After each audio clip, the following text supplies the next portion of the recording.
Good morning students. हमारे last lecture में हम लोगों ने इलेक्ट्रिक ड्राइव्स के बारे में पढ़ा था। हमने लास्ट लेक्चर में पढ़ा था what are electric drives and what are the advantages and disadvantages of electrical drives over mechanical drive and various types of electrical drives. आज के हमारे लेक्चर में हम जो इलेक्ट्रिक ड्राइव्स के लिए हम मोटर्स यूज़ करते हैं उनके कैरेक्टरिस्टिक्स और उनकी एप्लीकेशंस के बारे में पढ़ेंगे।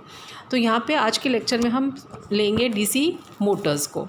तो डीसी मोटर के कैरेक्टरिस्टिक्स आज के लेक्चर में हम पढ़ेंगे। किसी भी मोटर की परफॉर्मेंस या उसके एप्लीकेशंस हम उसके कैरेक्टरिस्टिक्स से फाइंड आउट कर सकते हैं। तो डीसी मोटर के कैरेक्टरिस्टिक की अगर हम बात करें तो 3 तरह की कैरेक्टरिस्टिक्स डीसी मोटर के लिए हम स्टडी करते हैं।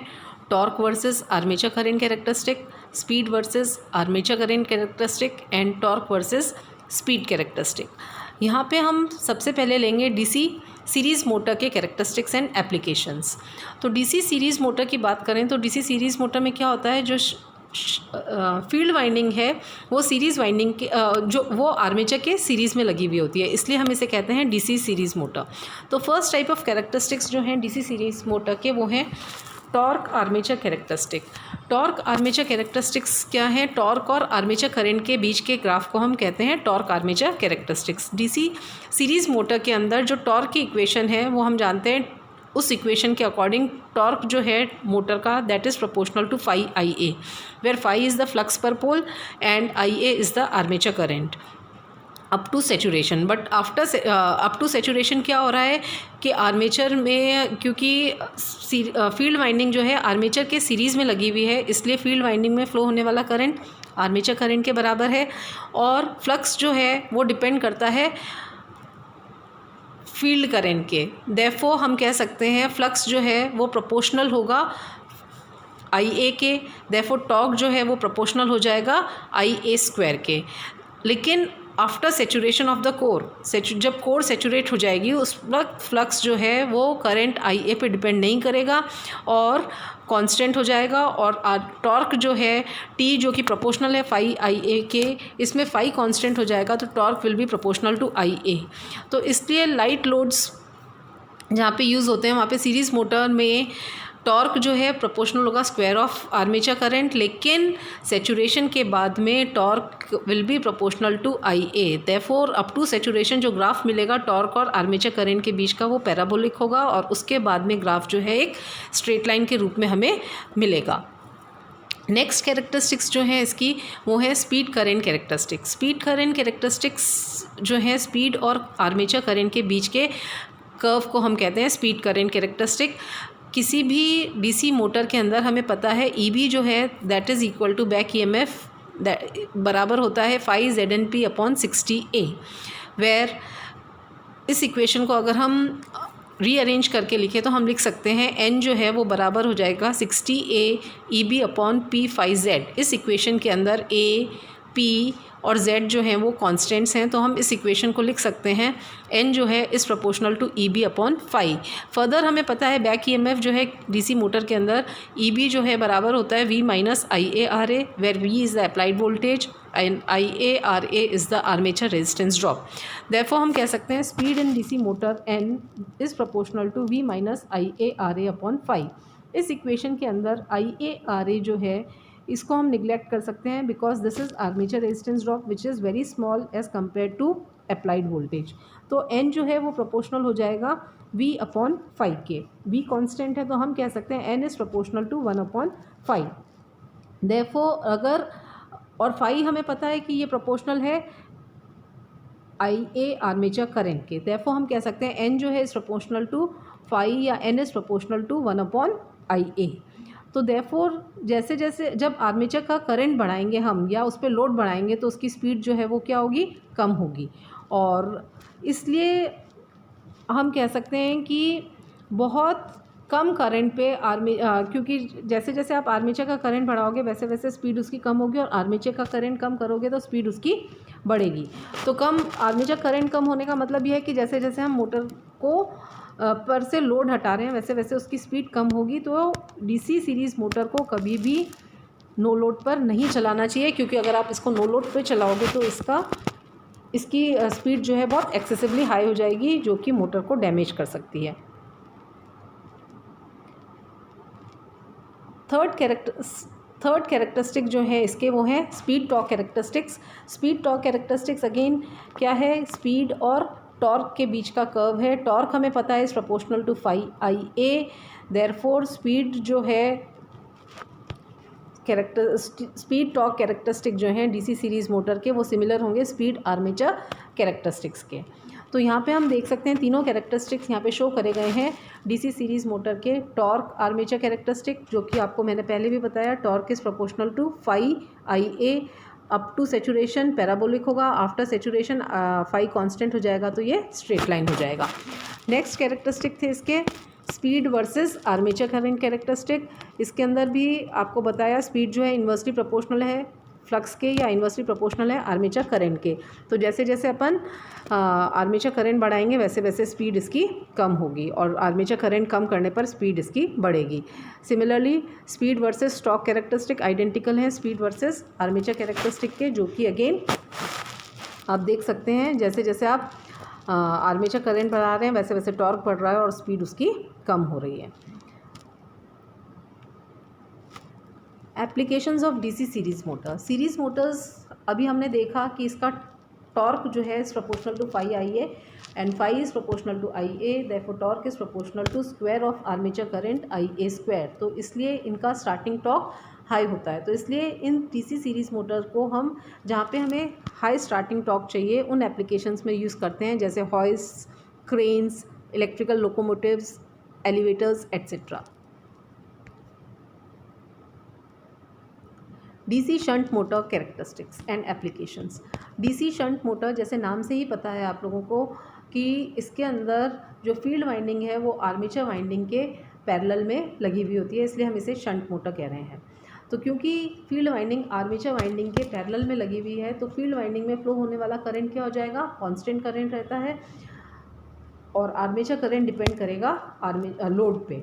तो क्योंकि फील्ड वाइंडिंग में फ़्लो होने वाला करंट कांस्टेंट है, इस फील्ड वाइंडिंग में फ़्लो होने वाले करंट की वजह से जो फ्लक्स प्रोड्यूस हो रहा है वो फील्ड वाइंडिंग करंट पे डिपेंड करेगा और क्योंकि ये करंट कांस्टेंट है इसलिए फ्लक्स भी कांस्टेंट होगा।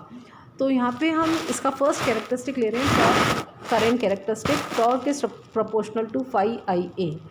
यहाँ पे हमें पता है कि इसमें फ्लक्स कांस्टेंट है तो हम कह सकते हैं T is proportional to IA। कहने का मतलब है टॉर्क जो है डायरेक्टली प्रोपोर्शनल है यहाँ पे आर्मेचर करंट के, जबकि सीरीज़ मोटर के अंदर टॉर्क डायरेक्टली प्रोपोर्शनल था आर्मेचर करंट के स्क्वायर के। तो इसमें जो टॉर्क करंट कैरेक्टरिस्टिक हमें मिलेगा वो एक स्ट्रेट लाइन कर्व मिलेगा। Therefore torque current characteristic of a shunt motor is a straight line passing through the origin although the field current remains practically constant but the flux becomes slightly weaker at heavy loads due to armature reaction, hence the curve bends slightly at heavy loads. Field current constant है, flux constant रहेगा लेकिन ज़्यादा load पे क्या होगा कि flux जो है कुछ वीक हो जाएगा, जिसकी वजह से आर्मेचर रिएक्शन की वजह से फ्लक्स वीक हो जाएगा, उसकी वजह से कर्व थोड़ा सा बेंड हो जाएगा। नेक्स्ट कैरेक्टरिस्टिक्स जो है इसके स्पीड करंट कैरेक्टरिस्टिक। स्पीड और आर्मेचर करंट के बीच के ग्राफ को हम कहते हैं स्पीड करंट कैरेक्टरिस्टिक्स। इसके अंदर भी हमें पता है कि बैक ईएमएफ जो है डीसी शंट मोटर में EB is equal to V minus IARA, या हम कह सकते हैं बैक ईएमएफ हमें पता है किसके बराबर है 5ZNP अपॉन 60A। इस सब को रीअरेंज करके हम लिख सकते हैं N जो है is proportional to V minus IARA upon 5, या हम कह सकते हैं N is proportional to V minus IARA। क्यों? क्योंकि आर्मेचर यहाँ पे शंट मोटर के अंदर phi कांस्टेंट है तो इक्वेशन हमारी बन गई V माइनस IARA। अब IARA ड्रॉप भी बहुत नेग्लिजिबल है, अगर हम इसको भी अवॉइड कर दें तो हम कह सकते हैं N is proportional to V। तो नियर अबाउट हमें एक स्ट्रेट लाइन मिलेगा। Thus the field flux of shunt motor is almost constant, therefore the numerator of the equation decreases with increase in load current. There is a little fall in speed with the increase in load, hence the curve bends slightly as the load is increased and due to increased IARA drop। तो इसलिए DC shunt motor के जो speed armature current का characteristic है near about constant speed slightly drop होगा because of armature reaction and armature resistance drop. Next characteristic जो है इसका स्पीड टॉर्क कैरेक्टरिस्टिक, वो आइडेंटिकल होगा स्पीड आर्मेचर करंट कैरेक्टरिस्टिक के। तो यहाँ पे तीनों तरह के कैरेक्टरिस्टिक्स डीसी शंट मोटर के शो करे गए हैं। टॉर्क आर्मेचर करंट कैरेक्टरिस्टिक, जैसा कि आपको बताया torque is directly proportional to I A, therefore ये हमें नियर अबाउट एक स्ट्रेट लाइन मिलेगा। नेक्स्ट कैरेक्टरिस्टिक है इसका स्पीड आर्मेचर करंट कैरेक्टरिस्टिक। यहाँ पे ये है नियर अबाउट कांस्टेंट स्पीड रहेगी इसकी मोटर की, थोड़ा सा ड्रॉप होगा because of armature resistance drop and armature reaction drop. Next characteristic है speed torque characteristic, again this is similar to speed armature current characteristic. तो यहाँ पे हमने देखा है डीसी मोटर के कैरेक्टरिस्टिक से हमें पता पड़ा कि जहाँ पे हमें स्टार्टिंग टॉर्क कम चाहिए और जहाँ पे कांस्टेंट स्पीड चाहिए वहाँ पे हम डीसी शंट मोटर्स को यूज़ करते हैं। Applications of DC shunt motor, these motors are used where constant speed and low starting torque is required, therefore these are used in centrifugal pumps, fans, blowers, conveyors etc. तो जहाँ पे हमें कम starting torque चाहिए और constant near about constant speed चाहिए, जैसे centrifugal pumps हैं, fans हैं, ब्लोअर्स हैं, वहाँ पे हम डीसी शंट मोटर को यूज़ करेंगे। DC compound motor characteristics and applications, torque current characteristics. In case of cumulative compound motor, as the armature current increases, the series flux increases, so per pole flux increases. Torque is proportional to phi Ia. Torque also increases, however, the increase in torque is greater than that of a shunt motor. Whereas in case of differential compound motor, series field opposes the shunt field, so the total flux of each motor decreases with increase in current. Hence in differential compound motor the torque increases with increase in current. Cumulative compound motor में तो क्या हो रहा है कि armature current जो है वो जैसे जैसे बढ़ रहा है तो फ्लक्स भी बढ़ेगा। क्यों? क्योंकि जो सीरीज़ फ्लक्स है वो शंट फ्लक्स को बढ़ाएगा, जबकि तो फ्लक्स के बढ़ने के साथ में करंट भी बढ़ रहा है तो टॉर्क भी बढ़ेगा। जबकि डिफरेंशियल कंपाउंड मोटर के अंदर सीरीज़ फील्ड फ्लक्स जो है वो ओपोज कर रहा है शंट फील्ड फ्लक्स को और टोटल फ्लक्स जो है वो डिक्रीज़ हो रहा है, तो टॉर्क भी इंक्रीज़ हो रहा है विद इंक्रीज इन करंट। क्योंकि फ्लक्स बढ़ रहा है तो टॉर्क भी बढ़ेगा। Speed current characteristics, in cumulative compound motors series field aids the shunt field, so flux per pole increases as the armature current increases and hence speed decreases.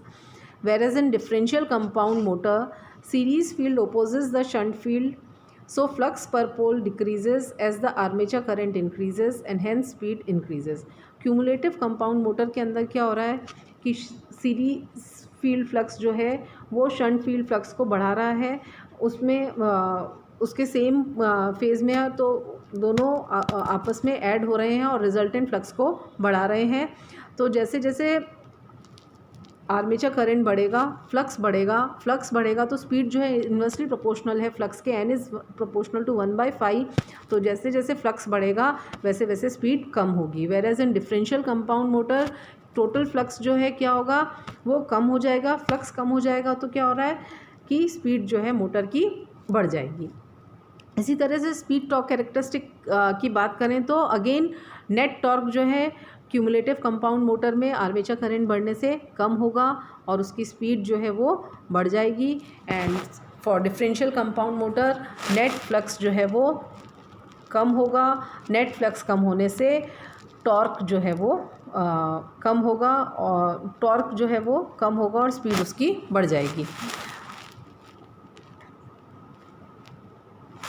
यहाँ पे हम देख सकते हैं तीनों तरह के कैरेक्टरिस्टिक्स डीसी कंपाउंड मोटर के लिए शो करे गए हैं।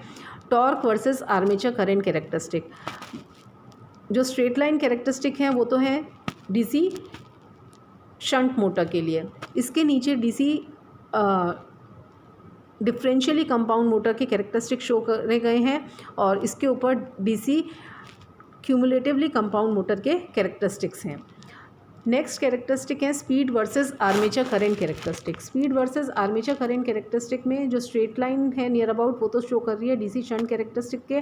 डिफरेंशियल कैरेक्टरिस्टिक्स यहाँ पे इस ग्राफ में आप देख सकते हैं डिफरेंशियल गलत शो करा गया है, इसको आप करेक्ट कर लीजिएगा। Differential characteristics will lie above the shunt motor characteristic और cumulative characteristic will lie below the front motor characteristic. Similarly for torque characteristics. Applications of DC compound motor. DC compound motor has a fairly constant speed and good starting torque. Such motors are used where series characteristics are required and the load is likely to be removed totally. These motors are used in driving machines which are subject to sudden applications of heavy loads. They are used in rolling mills, punching and shearing machines, mine hoists, etc. DC cumulative compound motor generally constant speed पे और high starting torque पे काम में ली जाती है. ये जहाँ पे हमें इंस्टेंटली लोड लगाना होता है वहाँ पे काम में लेते हैं. For example rolling machines, punching, shearing machines, mine hoists, etc. Differential compound motors. The motor speed will increase with an increase in load which leads to an unstable operation. Therefore, differential compound motor is rarely used for any practical applications. Differential compound Motors के अंदर जैसे जैसे load बढ़ाएंगे वैसे वैसे इसकी speed जो है वो बढ़ जाएगी, तो इसलिए इन मोटर्स को हम रेयरली यूज़ करते हैं. तो आज के लेक्चर में हमने देखा वेरियस डीसी मोटर्स के कैरेक्टरिस्टिक्स और इनके एप्लीकेशंस. नेक्स्ट लेक्चर में हम एसी मोटर्स की कैरेक्टरिस्टिक्स और उसके एप्लीकेशंस के बारे में पढ़ेंगे. Thank you.